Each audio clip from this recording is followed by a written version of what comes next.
Un cordial saludo al inicio de la presente programación de información para todos ustedes. Bienvenidos a las tardes con Noticias 7 y con el resumen de lo más importante del país y del mundo para ustedes. Gracias por sintonizarnos. Vamos con lo que es lo primero de lo primero. Este miércoles rige con normalidad la medida de restricción vehicular del pico y placa para los vehículos cuyas placas estén terminadas en los dígitos 5 y 6 en los siguientes horarios. Ustedes ya conocen, 6 de la mañana a 9:30 y 16 horas a 20 horas.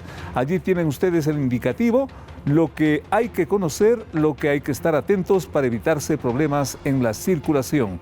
Miércoles 5 y 6, terminación de las placas, allí tienen ustedes la información.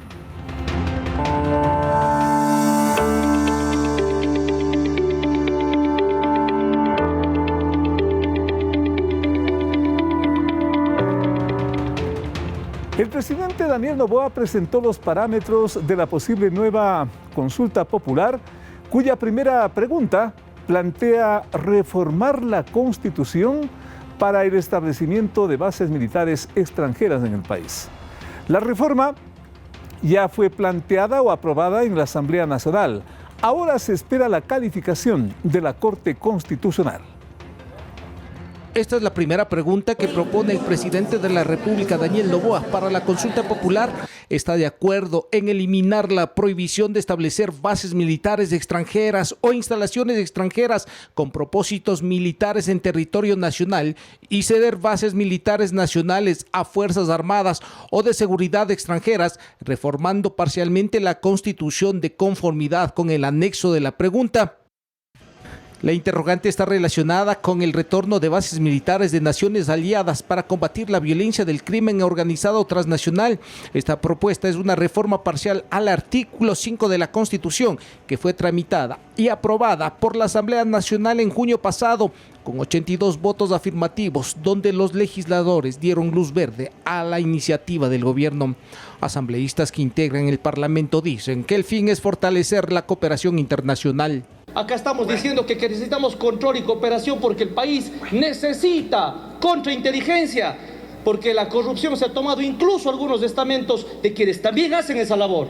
El presidente Daniel Noboa propuso en octubre de 2024 el cambio en la Carta Magna para levantar la prohibición al establecimiento de bases militares extranjeras, que está vigente desde el 2008, para así sumar esfuerzos en la guerra contra el narcotráfico, minería ilegal, trata de personas, tráfico de armas y terrorismo. Que el presidente de la República esté en la línea correcta al ampliar este petitorio a ciertos países en los cuales pueden considerar el apoyo con una base militar. Para el coronel en servicio pasivo Mario Pazmiño, el soberano tiene la última palabra en busca de alcanzar seguridad y acabar con el accionar de organizaciones criminales transnacionales.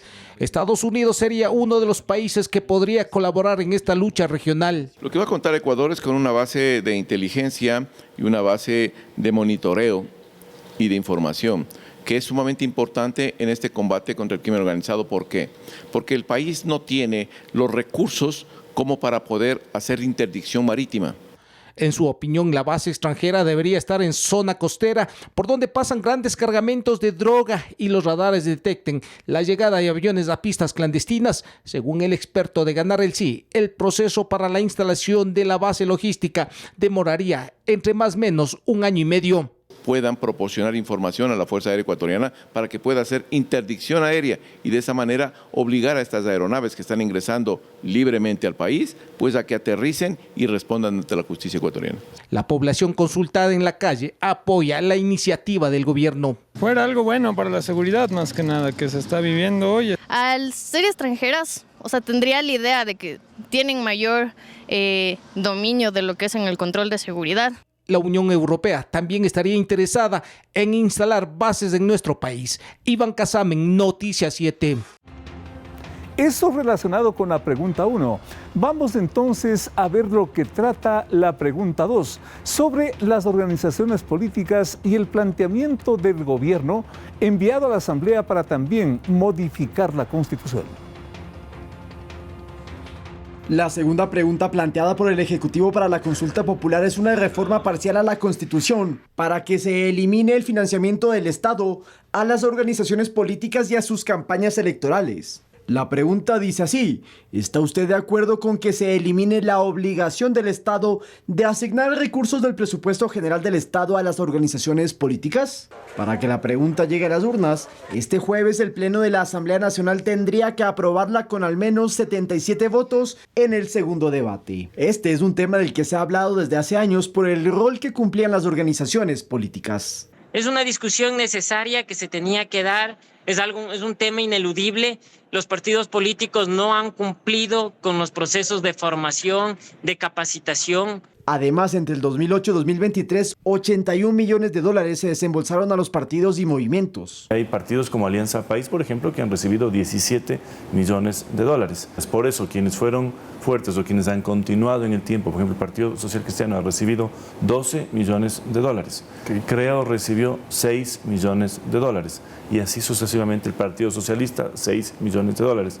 La propuesta también cortaría el fondo de campaña para las candidaturas. En las calles hay opiniones en su mayoría a favor.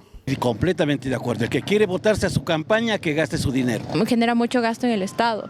Está bien, si es que no consigue cierto número de votos, pues se pueda retribuir y ese candidato tenga que devolver el dinero. El Estado ha entregado 180 millones de dólares desde el 2019 para el financiamiento de campañas. Con la propuesta, ese gasto será privado. Probablemente, si se aprueba esta reforma, necesitemos una ley que desarrolle la consulta popular para quizás elevar ciertos topes, ¿no es cierto?, que no se han tocado, siguen los límites de campaña, incrementar controles de UAF, SRI para campañas escandalosas. Usted va a unas alcaldías muy pequeñas con campañas de presidente de la República y dice, ¿qué pasó aquí?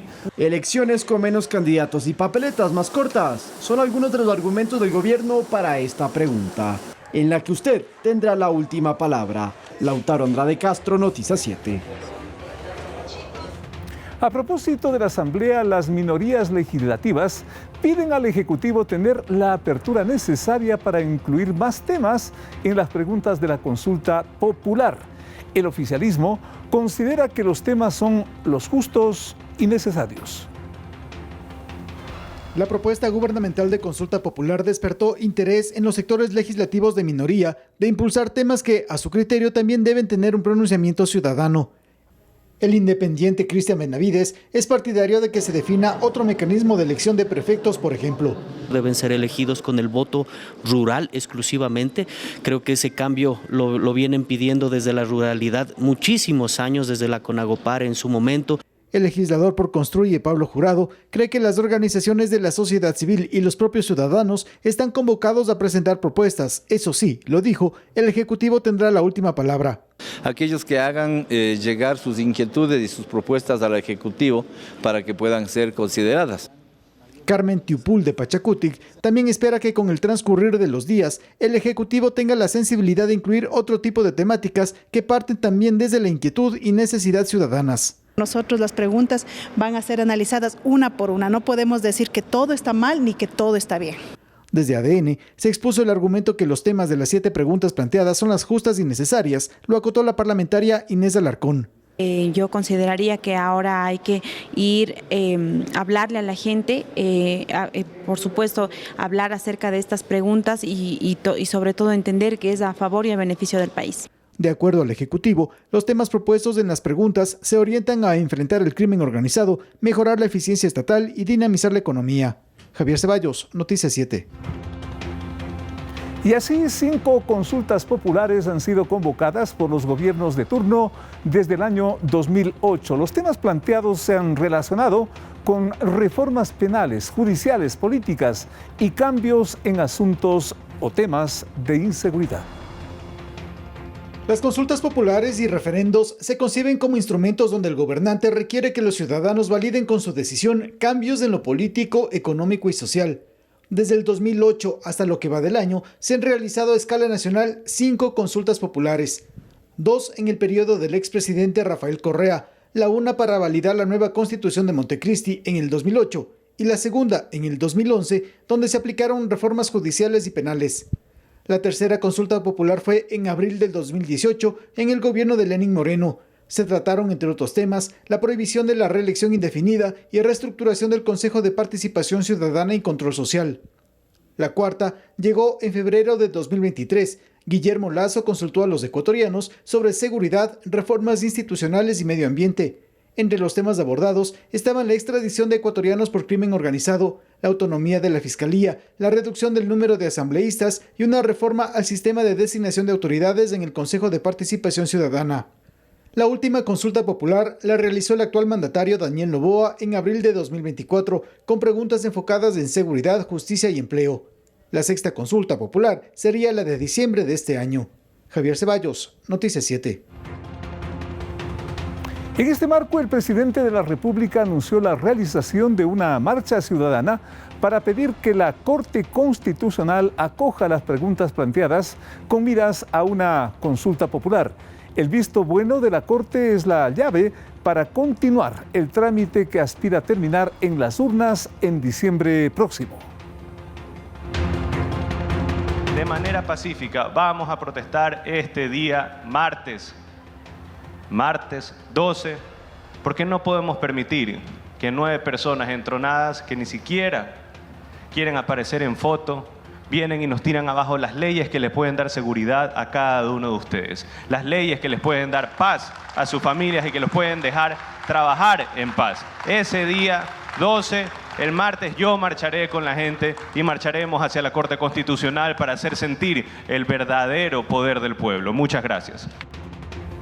Mientras tanto, el ministro del Interior, John Reinberg, rechazó que la Corte Constitucional, con un boletín y sin dar explicaciones, pretenda suspender disposiciones de las leyes que a su criterio permiten combatir el crimen organizado. Es increíble, dijo, al tiempo de anunciar la expectativa con que se aguarda las revelaciones que haría alias Fito ante la justicia de los Estados Unidos. ¿Y qué va a pasar cuando Fito en Estados Unidos hable? Que hable. Aquí van a caer todos, porque aquí no solapamos a nadie. Todos esos cuellos blancos, todos esos que recibieron algún tipo de financiamiento, todos van a caer. Espero que cante y cante largo. Y nosotros estamos atentos y se lo hemos dicho como gobierno que estamos listos a recibir información para actuar inmediatamente, porque eso es lo que hace un gobierno responsable. En otro orden y con una reunión con el presidente del Brasil, Ignacio Lula da Silva, empezará la gira del presidente del Ecuador, Daniel Noboa, cuya agenda también apunta a Argentina y al Uruguay. En Brasil se reunirá con representantes del Mercosur y en Buenos Aires tratará temas de seguridad, inversión y comercio bilateral. El presidente volverá el 22 de agosto, pero antes estará en Uruguay. Posteriormente, tiene planeado reuniones con el gobierno del Japón. Estamos por abrir y finalizar un acuerdo para implementar una agregaduría policial en Brasil. Lo propio en Argentina, donde el presidente Noboa tendrá también una bilateral con el presidente Milei. Tenemos una vasta agenda en materia de seguridad, tenemos reunión con los ecuatorianos y un empresariado muy fuerte para atraer mayor inversión, pero también para ampliar comercio. Luego de esto, tenemos una visita a Japón, una invitación que ha extendido el primer ministro de Japón al señor presidente. Hay la oportunidad de ir tras un acuerdo de comercio. Cambiando de tema, el emblemático Hospital Eugenio Espejo de Quito recibió un aporte de $50 millones, según anunció el ministro de Salud, Jimmy Martin, en una entrevista televisada. El funcionario también habló de las acciones previstas para la operatividad de este servicio fundamental. Es un reto. Enfrentar la corrupción en el sistema de salud es uno de los objetivos del nuevo ministro de esa cartera de Estado, Jimmy Martin, según dijo en una entrevista con Noticias 7. Para ello se iniciará con una evaluación de los gerentes de los hospitales públicos del país. Estamos viendo hospital por hospital, dirección distrital por dirección distrital, coordinación zonal por coordinación zonal. Y ya me he podido reunir con la mayoría de ellos, no con todos los gerentes hospitalarios, porque son muchos, son más de 100 a nivel nacional. Mediante indicadores se medirá el cumplimiento de las metas en cada casa de salud, desde la atención a los pacientes hasta la transparencia en sus administraciones. Y quien no cumpla con los indicadores, quien no cumpla con los objetivos de gestión, va a tener que dar un paso al costado y va a ser separado. Quien se vea manchado en casos de corrupción va a ser separado.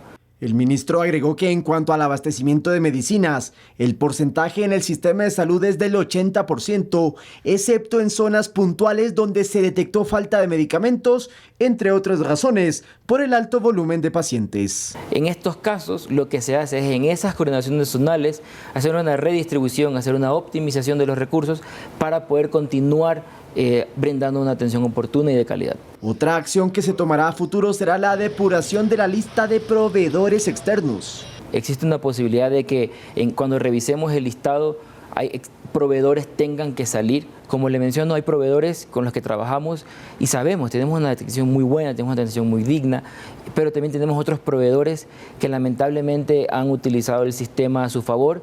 Sobre el Hospital Eugenio Espejo, el ministro dijo que se hicieron pagos por $50 millones para solucionar problemas como la alimentación de los pacientes y actualmente se encuentra al 100% operativo. Lautaro Andrade Castro, Noticias 7. Y hace unas 2 horas hubo un temblor en Quito. Con eso y más, ya volvemos después de una pausa.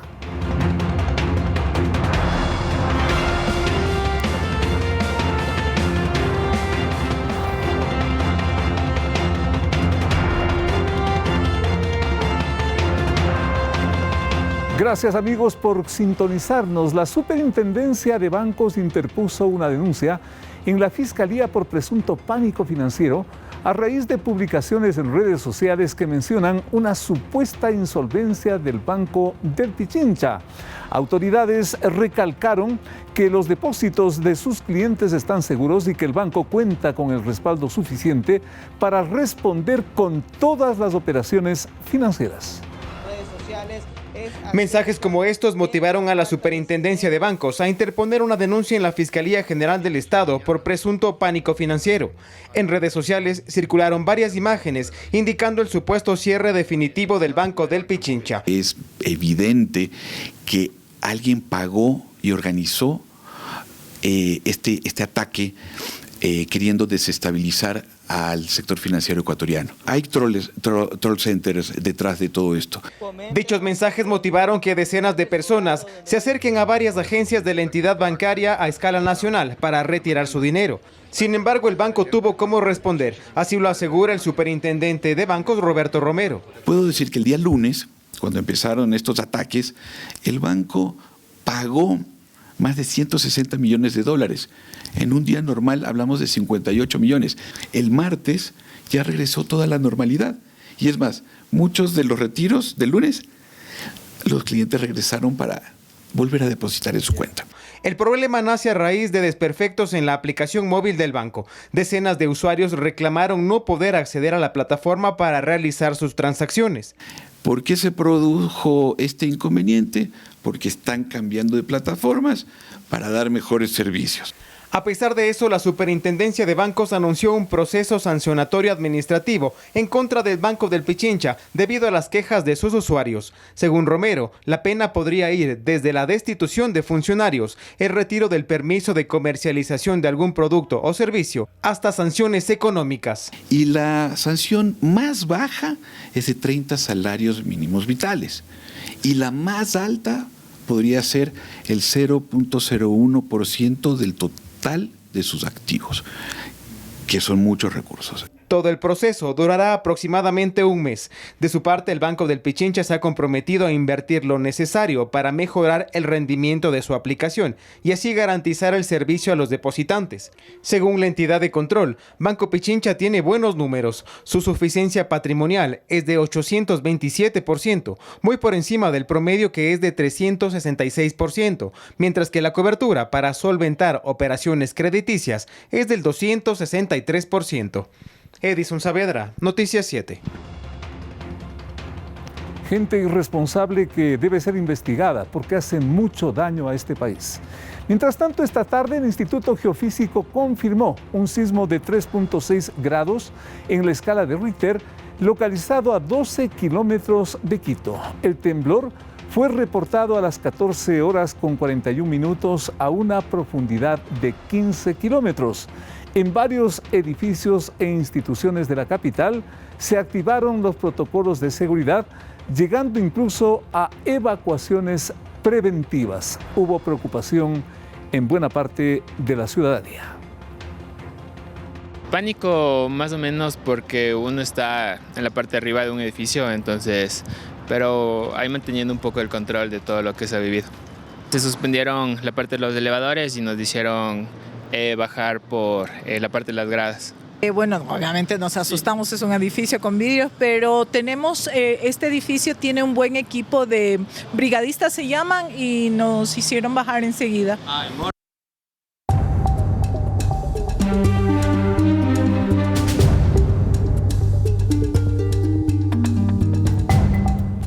Casi 2 toneladas de droga fueron capturadas gracias al intercambio de información con Panamá. Se trata de cocaína que era transportado bajo la modalidad de gancho ciego. Veamos de lo que se trata. La operación se originó tras conocer sobre una posible contaminación en alta mar mediante la modalidad de gancho ciego de 2 contenedores que transportaban productos secos. Ante esta alerta se realizaron las coordinaciones con la policía de Panamá, impidiendo así que siga su marcha cerca de 2 toneladas de cocaína. Se activaron los protocolos internacionales que actualmente maneja la Policía Nacional del Ecuador, especialmente con nuestras policías similares en diferentes partes del país. Los paquetes iban ocultos y distribuidos en 2 contenedores. El buque salió de uno de los puertos de Guayaquil. Los agentes encontraron 1.858 bloques con cocaína. Las envolturas de alucinógeno tenían diferentes denominaciones numéricas y el destino era la ciudad de Hamburgo, Alemania. Ante esto se hacen el intercambio de información que es fluido y que permitirá continuar con las investigaciones que actualmente realizan las unidades especiales aquí en Guayaquil y a nivel nacional.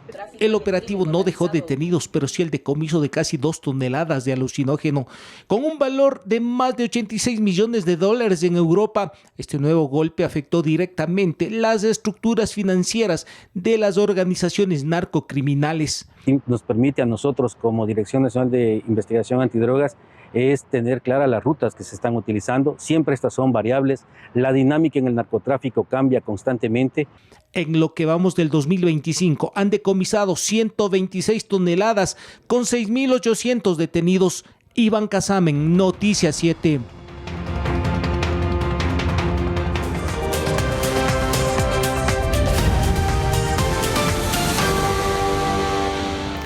Un vistazo al mundo en lo internacional. 3 personas murieron y varias resultaron heridas en Francia a causa de los fuertes incendios que se registran en ese país por las altas temperaturas. Los detalles desde la sala de redacción con Emilia Reynoso. Emilia. ¿Qué tal, Félix? Amigos, ¿cómo están? Buenas tardes. Bienvenidos nuevamente a la redacción internacional de Noticias 7. Iniciamos contándoles que Francia pasa por una emergencia nuevamente por los incendios forestales que se registran en ese país. En el sur del país, cerca de Saint-Andrew, las llamas ya han consumido más de 600 hectáreas de bosque. Al menos una persona ha muerto y más de 3.000 han sido evacuadas como medida de prevención. Cientos de bomberos y medios aéreos trabajan contrarreloj para contener el fuego, avivado por las altas temperaturas y fuertes vientos. Varias carreteras han sido cerradas y las autoridades investigan si el incendio fue provocado. Francia mantiene la alerta roja por riesgo extremo de incendios en varias regiones. Y en otro tema les contamos que este miércoles Estados Unidos anunció una nueva medida migratoria que afectará a los solicitantes de visas de turismo y negocios provenientes de Malaui y Zambia. Esto a partir del 20 de agosto del 2025. Los ciudadanos de estos países deberán pagar una fianza que oscila entre los $5,000 y $15,000 como parte de un programa piloto de un año. Esta política busca reducir las estancias irregulares en el país, especialmente considerando que en 2023 el 14% de los visitantes de Malaui y el 11% de los de Zambia excedieron su tiempo autorizado. La fianza será reembolsable si el visitante cumple con las condiciones de su visa y abandona Estados Unidos dentro del plazo permitido. Además, los solicitantes deberán ingresar y salir por aeropuertos específicos como Boston, Nueva York o Washington. Esta medida forma parte de un endurecimiento general de las políticas migratorias de la administración actual de Donald Trump. Y ya para finalizar les contamos que una bomba de 250 kilos obligó a evacuar a 17.000 personas en Dresde, en Alemania. El artefacto de fabricación británica fue descubierto durante las obras de reconstrucción del puente Carola, una infraestructura clave de la ciudad que colapsó recientemente. La evacuación se llevó a cabo entre las 4 de la tarde hasta las 7 de la noche, afectando especialmente el área del puente Carola, ubicada junto a varios edificios institucionales claves del gobierno regional de ese lado del país. Dresde fue una de las ciudades más bombardeadas de Alemania en la Segunda Guerra Mundial, con más de 3.300 toneladas de bombas lanzadas entre el 13 y el 15 de febrero de 1945, lo que dejó al menos 25.000 muertos en ese año. Y bien amigos, esa es toda la información que nosotros hemos recopilado este día desde la redacción internacional, que por supuesto será ampliada en nuestra emisión estelar. Félix, volvemos al estudio contigo. Buenas tardes. Emilia, muchísimas gracias. Amigos, gracias por su sintonía, gracias por su atención. La información más importante del país y del mundo. Hasta mañana.